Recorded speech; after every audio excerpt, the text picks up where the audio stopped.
You're listening to Content Logistics, a podcast for B2B marketers looking to build a content engine that drives revenue. In each episode, Camille Trent interviews the marketers behind the best content marketing flywheels and uncovers the tactical aspects of content production, from first draft to first customer. Hello and welcome to another episode of Content Logistics. I'm your host, Camille Trent. I'm the head of content at Dooley. It's the fastest way to update Salesforce, and it's also my new favorite way to take notes. The episode is brought to you by my good friends, Tristan and Justin at Motion. It's an agency that helps busy B2B tech marketers launch podcasts just like this one. So definitely, if you're looking to start a podcast, check them out. They're the best quality. I could never do the videos that they put together. They're super impressive. They're also just super organized, have the communication and the process part down. So go check them out. Today, our guest is Hiba Amin. She is the senior marketing manager at Hypercontext, which was previously Soapbox. And today we're going to talk about the logistics of a template library, building a template library. So Hiba, thank you for joining me today. We were just talking about how crazy of a week that you've had, and that is just the day in the life for a content marketer. And so, so I really appreciate you coming on. So first off, if you could just give a quick background on yourself. Yeah, thanks so much for having me. Quick background, I've been at Hypercontext, still getting used to saying that, for the last 2 or so years. I've done everything from content marketing to now kind of just leading marketing. I was a team of one for about a year, and that was absolute chaos throughout the pandemic. But otherwise, I'm super passionate about leadership, about running meetings that don't feel like, you want to rip your hair out during and after. And so it's a really perfect match in terms of, running content and doing all of that at Hypercontext. And so that's the gist of it, I guess. Yeah. So I first noticed you guys actually from AppSumo, right? Like I saw your deal in there, downloaded the Chrome extension, and then I was just kind of geeking out on your guys' content marketing from a content marketing perspective too. And so I like the product. I also just like the way you're marketing the product, which I feel like when you have both those things, you like the product even more because of the marketing. Anyways, and so the thing that stood out to me though is because you guys are taking a different kind of approach to product-led growth, right? And so you think of that as like getting signups. You guys are still getting signups. We have an interesting way of going about it from a content perspective. And what you guys are doing is a template library, right? And so when I think of templates, it would be the old school kind of HubSpot play, which like nothing against that because it's clearly working super well for them. But I would think of Google Docs. I would think of Google Sheets, like these massive sort of guides or like tabs put together. You guys are doing something different. So if you can just kind of walk through what you guys are doing and sort of how it's working. Yeah, so we surfaced basically a feature within our product, which is a template library, which is an agenda templates library more specifically.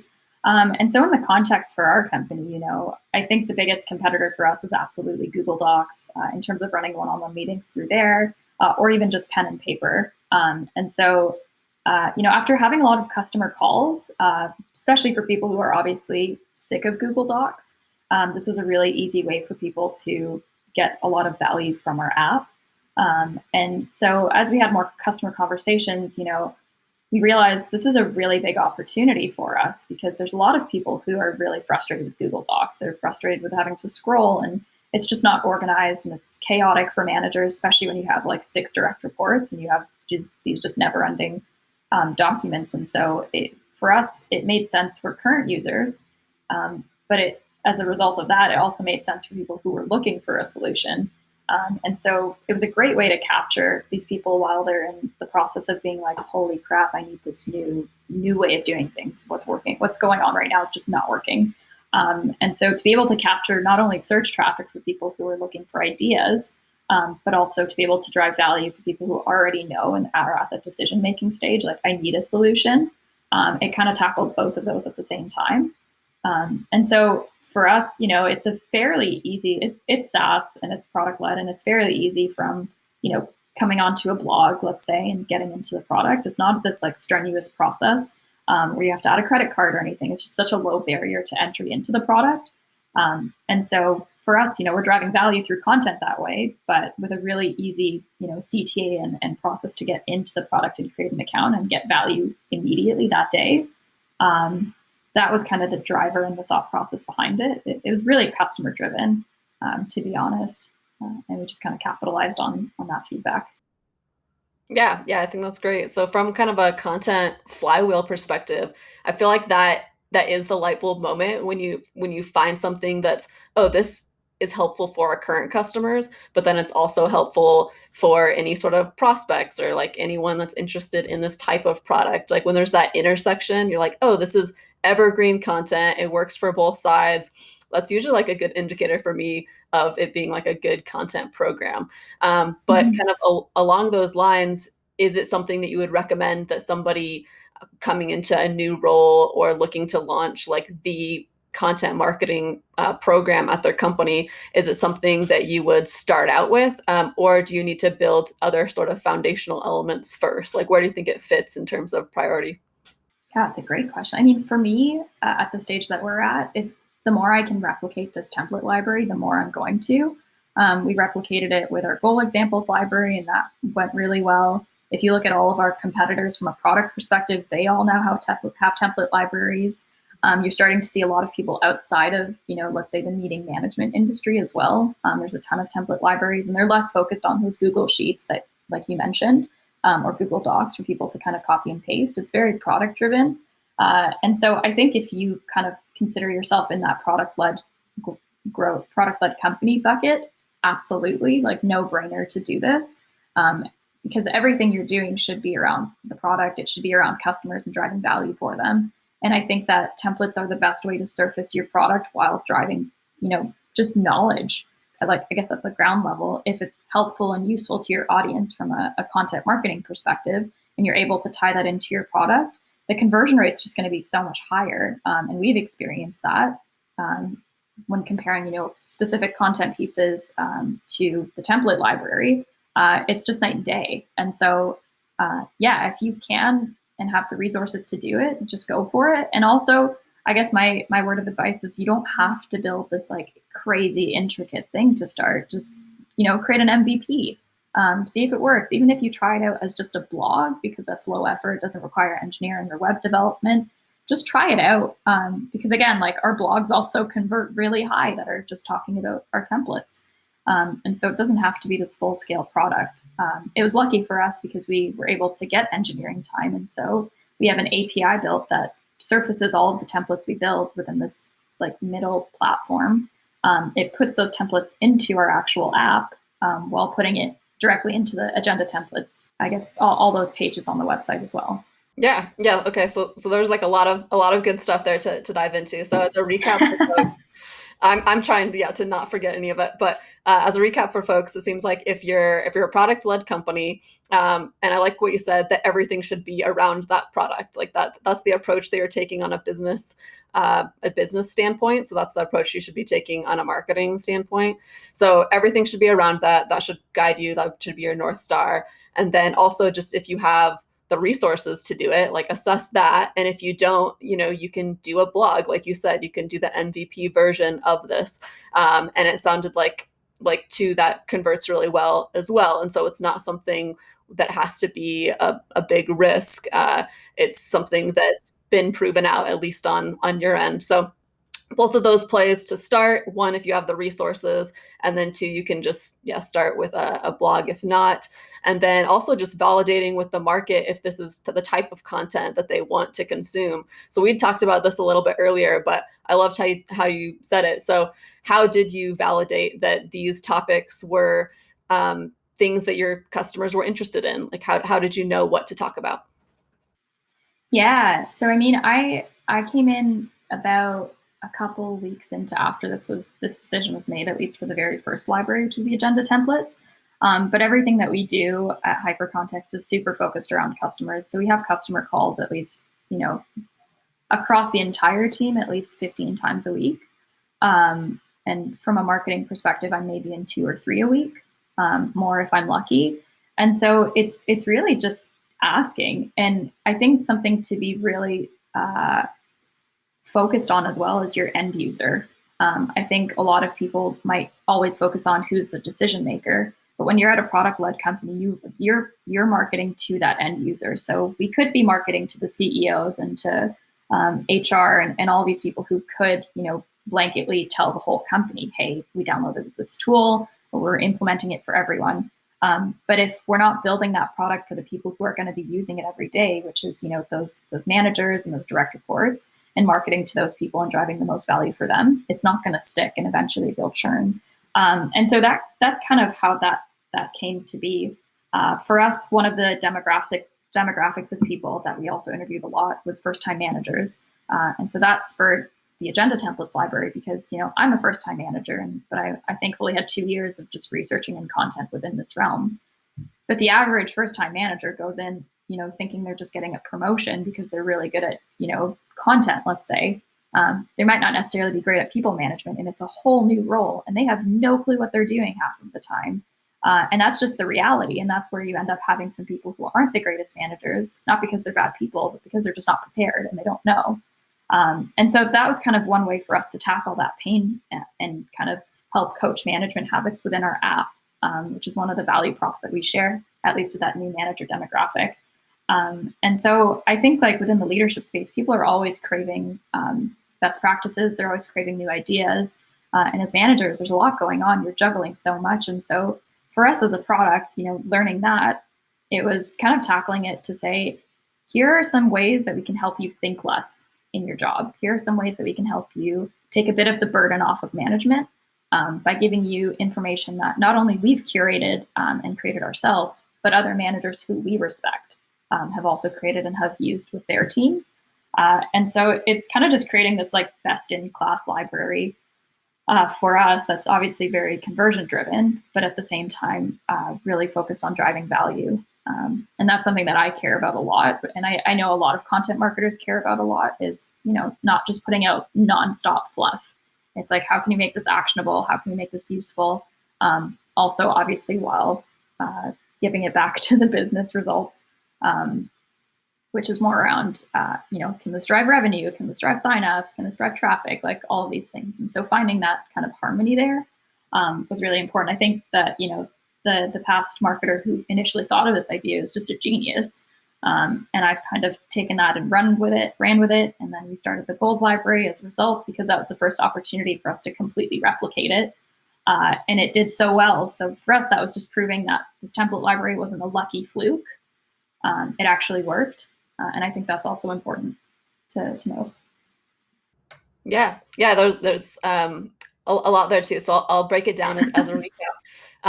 No, it's good. I want everything to have a lot of value, and that's exactly what you're talking about, right? Is making sure every piece of content has a ton of value that you feel like you're getting 10x your money's worth, right? Okay, so a couple things where you talk to 15 customers a week, among the team. So are those sales calls, or are those CS calls, or are those specifically for marketing? What are those calls? I would say we don't have a sales team, but it's a mix between customer success. I think customer success probably takes the majority of it. It's a mix with the founders, with the product team, and marketing. Sometimes I'm a fly on the wall in these conversations. Sometimes it's more product focused, around just asking for feedback, as simple as, what do you hate about our product? Why did you look for our product? What are you struggling with? And so a lot of the questions that we ask really help product inform the roadmap for them. But as a result, it also informs me on the type of content we should be creating. And so, yeah, I guess it's just a mix, but the majority is definitely CS. Okay. Yeah. So CS and a little bit of product marketing. So that's how you're kind of keeping a pulse on the audience. And then you also mentioned that first time managers, you identified that as your primary audience. And so I think the important lesson there is you figured out who your persona is, who's the person who really feels the pain, really needs this product, because it's easy to say, oh, everybody needs meeting notes, right? Anyone can use meeting notes, and everyone gets in that trap, I feel especially if you don't have a product marketer, a product focused marketer on board that's not helping you rein that in and say, no, like there's like this one person that we're going after, and we're going to write all of our content around that.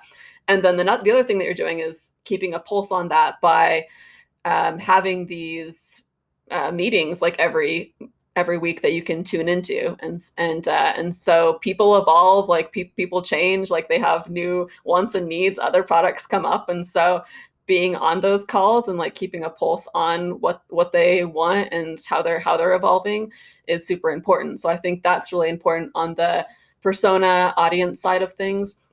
And so now I think we can get into kind of like the actual creation, like how do you start building this? Because I think what's impressive is you had a big team, and then you're a market of one, right? And so you had to like keep the machine going, like as a marketer of one. And so maybe talk to how you get that done, like and maybe it is that you are super organized in your meetings, right? But how does someone get this done? How many team members ideally would you have to launch a project like this? Yeah, just talk me through kind of like week to week how you keep this process going. Yeah, I mean, if you want to go full scale to what we kind of built, I'll speak on just the goal examples library at this point because I was there for end to end. For us, the resources that we used, I'd say, as a designer to get all the designs done, both in-app and also front-facing on the marketing website. We had a web developer, and at the time that was the CEO, which probably you won't be able to get for your own product in terms of building one. The content was mostly on my plate, and I got a ton of help from people on the team. And to just share some context, the goal examples library is this front-facing library that includes over 200 examples of OKR and goal examples for every role in tech. And we're still building it and adding to it over time. But so I basically leveraged at the start. I think we hit about 40 goals between the product and engineering team submitting some, marketing from myself, more leadership ones from the founders. And that was exhausting on its own. We were a team of 15 at the time, and we needed more and more to actually be able to, achieve this goal of sharing goals for every role in tech. And so I just opened the floodgates and I asked a lot of our partners to just submit their goals if they were willing. And so we started getting, I think we had about 100 goals submitted from external partners, which I think was the best decision we made. And so I think from a resource perspective, it doesn't all have to be internal. It doesn't all have to be agency driven, for example. Like, you obviously don't have to create something this crazy to start. And, the reason we went a little bit nuts is because we knew it was going to work. We had, all this data and all of this customer feedback that just basically pointed to, if you build this, conversions will come. It'll add value to customers in app. And it was all part of a new feature launch, which was goals. It was beyond just meetings at this point for the product. And so if you want to go for very MVP, I think finding a way, like I said, just start with blogs, see if the topics actually resonate, have a simple CTA to either, book a demo or sign up for the product, whatever your CTA is, that makes most sense for your funnel. And if those blogs start getting traction, it's getting the right people onto your page, then I think you can start saying and building a case. And that's going to make it so much easier as well to fight for resources and to get the resources you need to actually build this full scale library. But again, with the agenda templates library, we started with 20. We just kind of sourced, we looked through keywords to see what made most sense, what were people searching for. And at the time, I think we were the first of the template libraries that came out within our specific space, beyond the Microsoft Word documents. And so there was search volume to an extent. And so the search intent, when we actually typed those keywords into Google, also made sense. You're getting all of these templates, but they were just in like our competitor, which was Google Docs or Microsoft Word. And so that was just the opportunity. It just made sense, which we've already covered. But I think start really small. Like, I don't think you have to go so crazy and so big and wild. I think it's nice to just start with something, and once you kind of see the results, that'll give you more time to just keep building. Yeah, and I think outsourcing for us in terms of just allowing collaborators was not only just a great way to build more content faster, especially as a small team, especially like at the time when it was just me, But it created such a great distribution network as well. All of these people were proud of being part of building something really cool and valuable and actionable. And so of course they're going to share it because they contributed. They're proud of it. They're just as proud of it as we were. And I think that's also something people should consider as they're building, is just allow people to build with you. Yeah, nice. Okay, so the first thing that came to mind with that is I feel like content marketers and marketers in general either have one weakness or the other. So I'll get into this of either you want to move too fast and you don't necessarily put in the time to make that thing really valuable, or just get it to where it needs to be for it to convert, or for it to just be engaging. So there's that side of things, and then there's this other side that I think is even more common, like in content marketing, where it's like this perfectionist point of view, where you want to do it a certain way, you have a certain vision for it, and if you can't get to that, then like what's the point, right? And so you're kind of like proposing this this alternative, like to both of those things, right? Of ideally, like to create something like you guys have created, which is great, is you would need a UX designer, like you need an actual developer, especially like a front-end developer for this, and you need the content marketer. And so that's an important note on the hiring side, because sometimes with content, it's like you just need a content writer and then you're good, right? Like that's your team. But like there's Google really prioritizes that user experience now too. And so having that in-house, especially, or having that resource available to you to just build it the way that you want to, like that's the ideal, right? And that's still like very doable, I feel like. And you should bring on a developer and a designer as soon as possible. But for those earlier stage companies that don't necessarily have those resources, you've also proposed, okay, you can just start with a blog, like just start. And it's not valuable if it is a blog, right? Like you can make a really, really helpful, comprehensive, cover all of the same things, but not necessarily have the CTAs and the previews the way that you want them. But that's something that can help you just validate this project and to prove that it works. And like you said, an MVP model. And so I like that because I feel like it gives content marketers just the green light to just keep creating and to not be held back by like their version of good. It's one thing I always say is that the audience decides what good is, right? And so if you ship it, and they like it, like it doesn't matter if it's not up to your standards. Nobody saw like your vision board and all of your inspiration. Like we're the only people that see that, but we hold ourselves to that standard.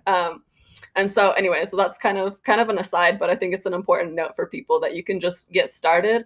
And for something like this, if you are interested in doing it, you can start with the blog.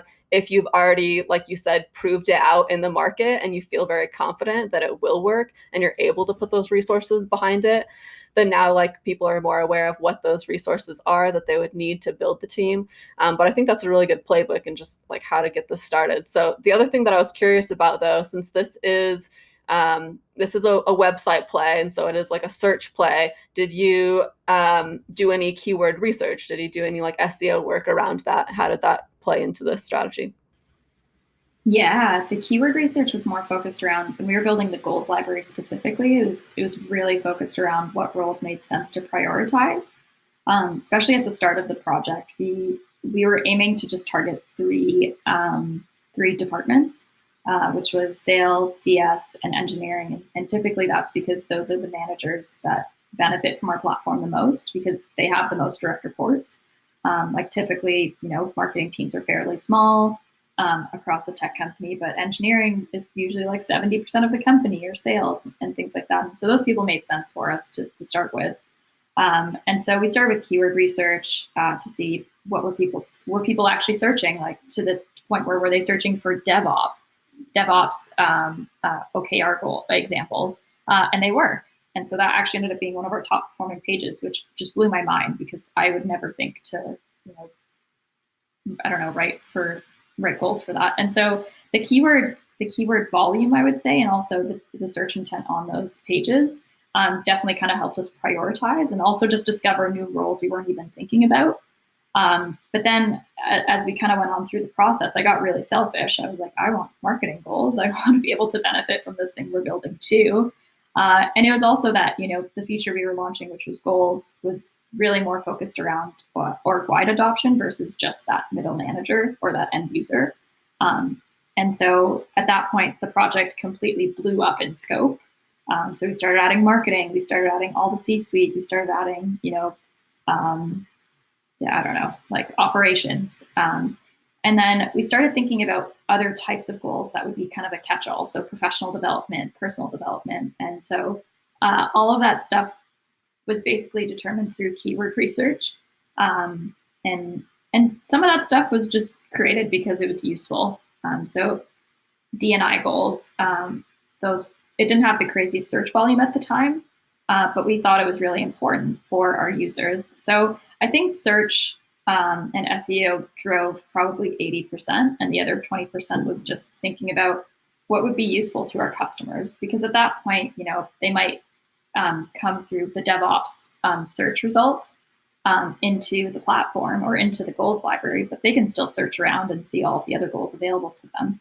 And so we wanted to continue to drive value that way. And also the fact that they all lived in the product, we wanted to make sure that we were also adding value to our users in there. Because they might not necessarily be looking at search. They're just going to look through our product for this inspiration. But yeah, I would say search definitely was a big proponent of it. And it's still driving a ton of traffic for us as a result. And so we definitely experienced this massive boost once the goals library specifically got launched. Looking back at it now, yeah, but I do think search was important, and how we, I think, framed or phrased different roles or goals.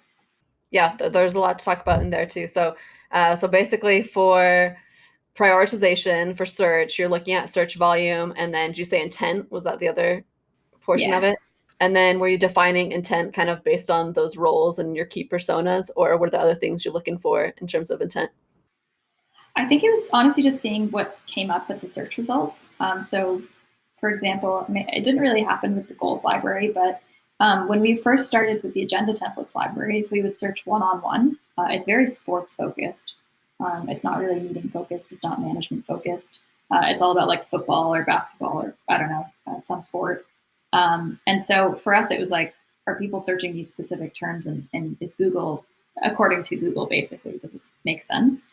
And so at that point, we for sure wanted to say like meeting template. So instead of just one-on-one template, we have to add that meeting in there. Because at that point, search intent made way more sense. That's what people were actually searching for, something similar to what we were creating. With goals, I think it was fairly simple. I think where maybe we wanted to double check some things was just around team versus individual, which is where like the roles came a bit more specific. And then professional development, personal development, like things like that. We wanted to make sure we weren't targeting goals that university students might be searching for. There's a few key terms there that was very focused on students versus professionals. And so making sure that aligned as well. And obviously, search intent is going to change over time. And so it's going to be something we're going to have to go back and look at if, traffic drops on certain pages, or maybe conversions too. But for now, it's just been on a steady climb. And so no reason to go back and, kind of revisit everything. But yeah, I guess that's how I view intent is, are people searching and going to similar pages, or at least similar types of content? Yeah, no, that makes perfect sense to me. Like in the same way when you're looking at keywords to bid on, if it's like pricing or, best tool, like, things like that, where it's a pretty good indicator that they're looking to buy or that they're interested in a product, right? Like rather than maybe kind of like more of an educational play. So kind of trying to suss that out. And then the other thing that stood out to me was just throughout this interview in general, I think a theme has been to really like understand and empathize like with your target buyer, right? Like that it's sometimes that simple of like, would they appreciate this? Sorry, my dog. I'm loving it. But yeah, so that's like a big thing for me. Like anytime that someone's trying to find like hacks, it always just comes back to that. It's like, well, who's your customer? What do they want? Are like, do you have a good way to to have a pulse on that. Are you active like in communities, and like are you in places that they are? And so just checking all of those boxes, like you've just alluded to it a few different times of, okay, well, we could go after students, we could go after these other things too, but that's like not our persona, right? And so making sure that you're covering your bases like with the persona, and you're doing everything for them first, like before you start branching out. I think that's like one of the biggest mistakes that people make, is like wanting everything, like wanting to please everyone, and really just stretching yourself too thin in trying to make that happen. And then the other side of this that you said was about how you were starting to feel jealous of these other roles that you're that you're creating content for, and you're like, well, I want to represent marketers, right? Or like, I want this content. And I feel like that's another, again, like good just light bulb moment, or just like indicator that you're on the right path when you want your own content, right? Yeah. Like when you would be interested in the content. And even if it's not aimed at marketers, like you are able to tell from their frameworks that it's the type of content that would be helpful to you as a marketer, if that makes sense. Like that the way that you're formatting the content would be helpful to you. And so yeah, so regardless of whether you're working in the industry that you're in, like if you're not your ideal buyer, you can still think, okay, what is the marketing equivalent like to this type of content, and would that be beneficial to me? Like sometimes I just run things through that filter too of like, would I engage with this content? Like would I save this content if I was in this industry? Like would it work for me? So I don't know if you had any other thoughts on that specifically, but just in how to become like what I call like a method marketer, like getting in like the mind, like in like the and really having like the routine of that person so that you're hyper focused on them. Yeah, I mean, I think the thing that shocked me the most, and I'm 100% guilty of this, is how little marketers talk to customers. I think that we internally have this barrier in our head where we need sales to introduce us to customers, or we need to get that feedback from sales or customer success or support. And so I was in that for so long, like for most of my career until coming to Hypercontext, and maybe even like about 6 to 8 months into my job. And then when it got to a point where I was just seeing and getting jealous of the founders and the product team and the customer success team all talking to customers, I was like, this is super useful. Can I join a couple of calls?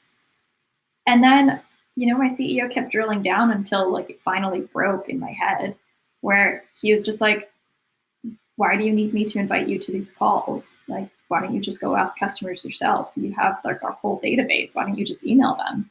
Like, they're so appreciative of when we talk to them, because then they get, they feel valued. They're like, my feedback is actually potentially impacting the product. It's impacting the content that I'm receiving. It's impacting, information that could be useful to me. And so, when we have these conversations that are so focused on marketing, it's so beneficial. And I think that we need, as marketers, we really need to not build those barriers in our head that we need to wait for sales or CS to introduce us to customers, and just go and ask them for conversations ourselves. And I think something else that changed was I didn't limit it to existing customers. Just talk to people who are your personas as well, especially people who pick a different tool over you, or people who fit your demographic but aren't really sold yet. Why? What information do they need to convert? And that might influence, your marketing copy, but it also could influence your product. Maybe there's a huge piece of the puzzle that you're missing that could get you to a closer product market fit. Like that's going to be the theme of everything. I think that from my career at this point is just talk to your customers a lot. Yeah, no, I think that's great. And yeah, you're so right that with sales and CS, like it feels like they're the people, right? where they're the ones that are interfacing with them. Like sales obviously has to talk to people, then CS obviously like has to like support people, and we can think about it as like the sales talking to prospects mainly, and then CS talking to current customers. But marketing really has to bridge both of those things. Like, as you're saying, they have to understand the customer and why they became a customer, and then also understand the prospect and why they didn't become a customer. And it could be that they don't know that you exist, or it could just be that they have other objections. And so then you're going back to the customer and like, how did you get over this objection, right? And so like marketing really is the role that needs to bridge those two things and needs to have kind of a constant pulse on it to deliver that type of content. And the other part of that is that those teams will appreciate it when you do that, right? Like sometimes we're like timid to ask them, but oftentimes like they're appreciative. One, if you jump in on those calls, but then two, like especially if you just do it yourself, right? If you just like figure it out on your own and because then you're able to talk their language too. Like you're able to catch up on the sales side and sort of catch up on the CS side, and everything just starts like running more smoothly because of that. So yeah, if nothing else, like I hope people just like understand how important it is to talk to customers and for that to drive whatever type of content that you end up with. But that if you're a product-led company, a template play is probably a pretty good idea, because it gets you into the product. It gets you understanding how to use the product, because this is the thing that stood out to me is use cases in general, right? Like we think of case studies and those are helpful, and I still believe in those. But what's like the next level of that for me is like seeing the use case and then being able to apply the use case like to my life. And so that I feel like is what templates helps accomplish, is you're able to, identify with the use case, but then see how it applies to me because you have done the work of creating it around a persona and creating it around their problems. And so that's the simple sell on why this works. But I think the other thing that I wanted to ask you about is the actual sort of like results and like metrics that you've seen for this. So just whatever you're kind of comfortable sharing. But some questions that I had were like, what percentage of acquisition like comes from this type of a strategy? And then kind of just how did you know that it was working? Yeah, I pulled some numbers for you. Yes. But from a traffic perspective, any of our like blogs or template libraries and the goal examples, that makes up close to half of our traffic from the overall website in terms of just people landing on those pages. And that's across the board. We don't run any ads, so this is all just referral traffic or organic or social. And then from a sign up perspective, just from the agenda templates alone, and blogs about agenda templates, those drive 33% of our signups every week. And we get anywhere from 400 to 500 companies, at least pre-rebrand. We're kind of just going through the domain switch now. But that was 33% of people who landed on any of those pages converted. 33% of the people who converted landed on those pages. So yeah, it's like 400 to 500 companies a week. So I guess we're talking like 200 to 300 sign up, or around 200 or so signups, company signups, just from those pieces of content. I completely forgot to add goals in there, but I mean, goals also drives a ton. And so, it's enough to say like, hey, this works. You should absolutely do it for your own company. And no kidding, like the rest of our competitors now all have template libraries. And so, that number was much higher before when the competition was really low, because we were competing with, Google Docs and Microsoft Word docs, but now we're competing with other companies in a similar space. And so, yeah, I mean, I'm sure it's going to be a little bit more volatile as more people create, these agenda template libraries for internal stuff or external maybe. But I don't know, it works. And I wholeheartedly believe it's been a big driver for MRR at our company. Because also a lot of the people who come through these pages actually stick around the product. And so we look at the metrics, both from, signups, which is great, but we also look at how many people came back the next day, how many people came back again within a week, and then how many people converted after their 2-week free trial. Like, what does that look like? And every time someone converts, I personally, at this point, I still go back and I look, where was that first page that led them to signing up? And it's typically a template. It's either the homepage, the pricing page, or a template library page, or blog. And so I think for us, it just makes sense from even a monetary perspective, beyond just signups can become vanity metrics if they don't lead to revenue, but they do. And that's another point for us to just look at. Yeah, I mean, those are incredible results. I think, especially for companies that aren't doing paid or don't want to do paid and are trying to think about how they're building that sort of organic engine. I think these are some like smart plays to look at. The other kind of question that I had around this was, how long kind of did you have to wait to see those results? Just to give people an idea of the runway that you'd have to build for this. For the goals library, honestly, it was the fastest pieces of content I've seen in my career in terms of ranking. It was just ludicrous. I remember we launched in September, and the day that we set the goals library live, we also launched on Product Hunt. And it just went absolute haywire. We had, again, all of these partners. It was about 50 companies who contributed to this library. They were all sharing across their social platforms. The individual people who contributed to the library were all sharing it across their platforms. I was getting people sharing like screenshots of their Slack community talking about it. So the traffic boost beyond just everything we got from Product Hunt, which I think was like 3,000 or 4,000 visits just from Product Hunt alone that day, to that page, plus like all of these people who were sharing on social media, it just accelerated. I think Google indexing it. Maybe I'm just making a theory here up.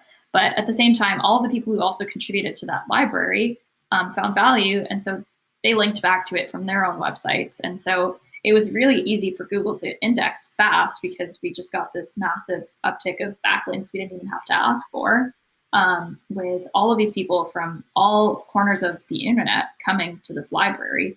And so I think that was just huge for us. And it ended up, after a couple weeks, we started ranking #1 for a lot of different specific role terms. And I think the benefit there is, a lot of these might have low volume, but the intent is so high that the click-through rate from search was just pretty high as well from our average.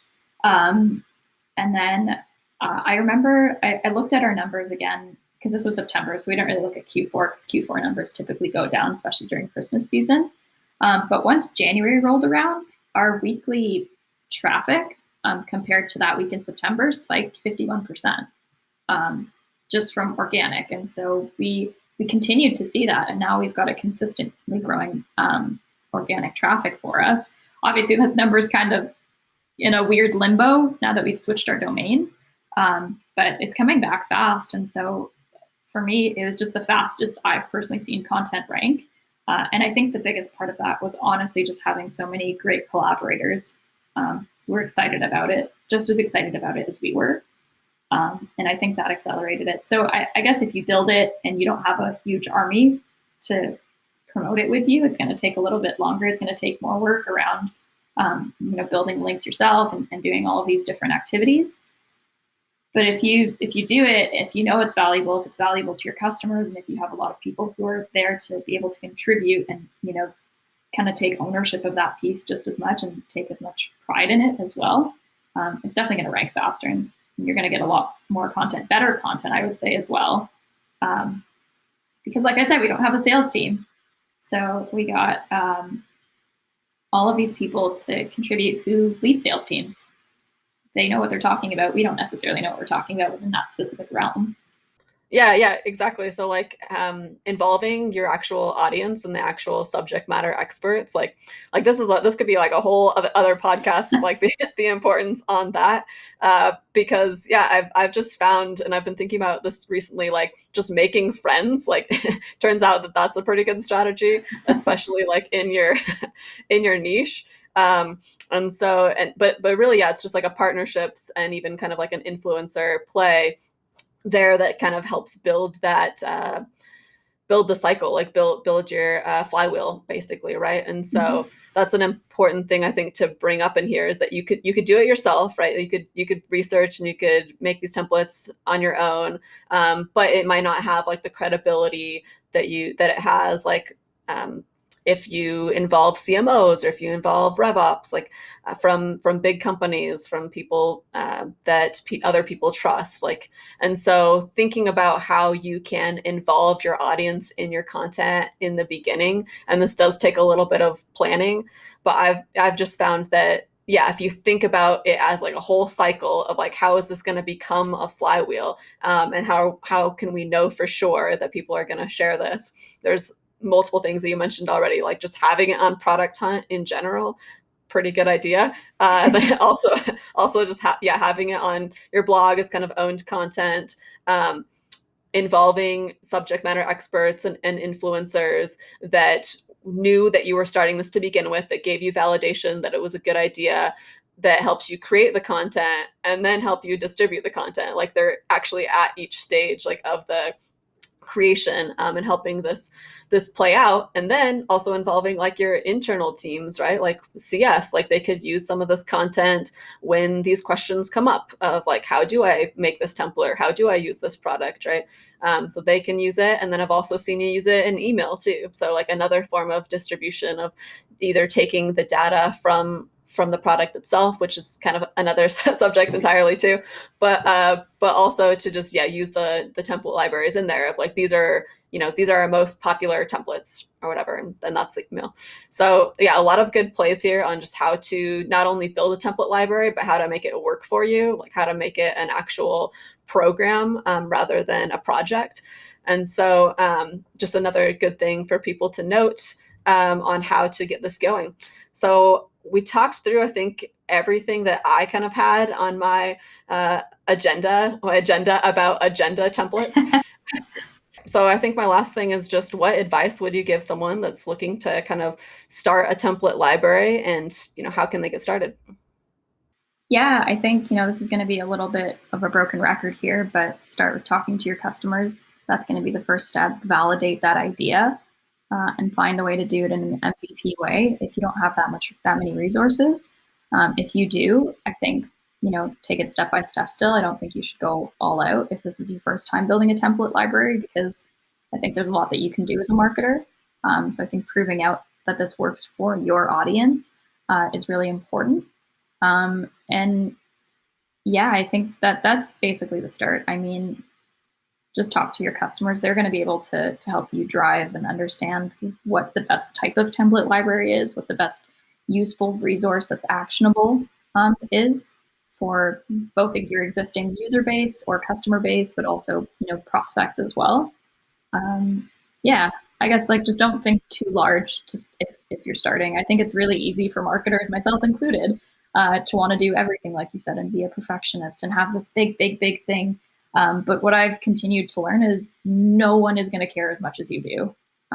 It's a sad fact, but I think that's it. It's a good thing to kind of also take in is, we just went through an entire rebrand and I wanted to do everything. I wanted to change the website, the designs.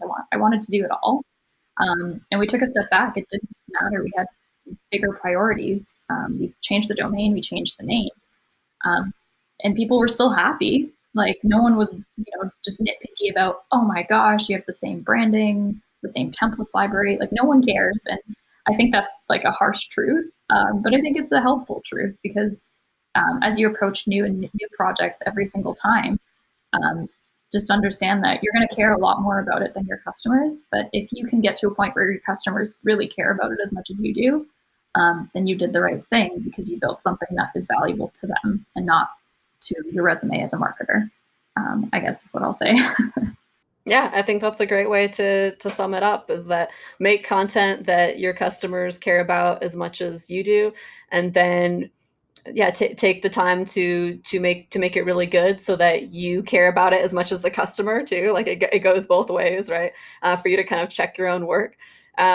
But so I think that I have learned a lot in like how to build out a playbook like this, and also just how to interface with customers and potential customers. And so there's a lot in here for people to dig into. So to end this out, where can people find you? Right. People can find me on Twitter. My handle is H5 Amin. You can find me all over the Hypercontext blog and on this podcast. Perfect.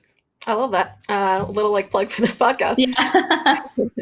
Okay. Well, Hiba, it was great meeting you. And thank you for taking the time to record this during your super busy week. You too. Thank you. This is so fun. Thanks for listening to Content Logistics.